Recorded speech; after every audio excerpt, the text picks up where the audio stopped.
Актуальность темы этнокультурных и миграционных процессов на территории Центрального Закавказья в тысячи лет до нашей эры переоценить сложно. Одна из самых интересных тем древней истории, без изучения которой невозможно представить целостную картину исторических событий на Кавказе в целом, была детально изучена в диссертации Гурама Гумба. Именно происходившие в первом тысячелетии до нашей эры миграционные процессы, интенсивные межэтнические обмены и активизация культурных связей сформировали в конечном итоге ту основу, определившую этнокультурный облик данного региона на последующие века. Исследование миграционных процессов, этнокультурной и этнополитической истории населения Центрального Закавказья проводилось на основе сопоставительного анализа письменных источников с привлечением археологических материалов, данных лингвистики, антропологии и фольклора. База источников работы достаточно обширна.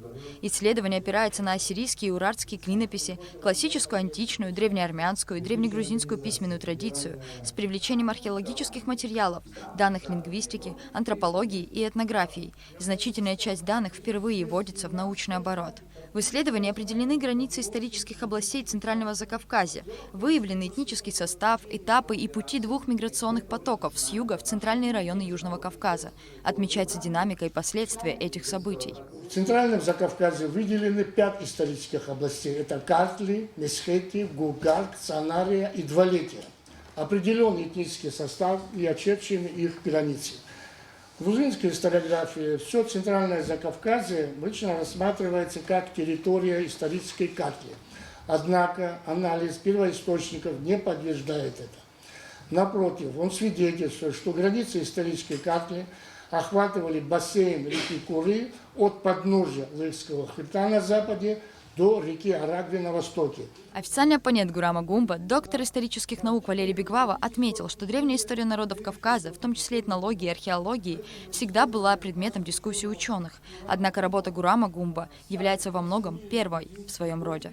Новизна исследования скромно сводится автором к перечислению основных его положений.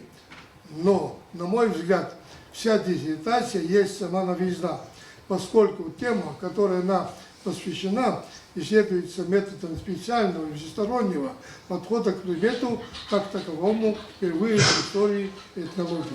На диссертационную работу поступили положительные отзывы как от ведущей организации Белгородского государственного национального исследовательского университета, так и от коллег Гурама Гумба из других университетов Кавказа и Российской Федерации. Рада Чачава, Михаил Братухин, Абхазское телевидение.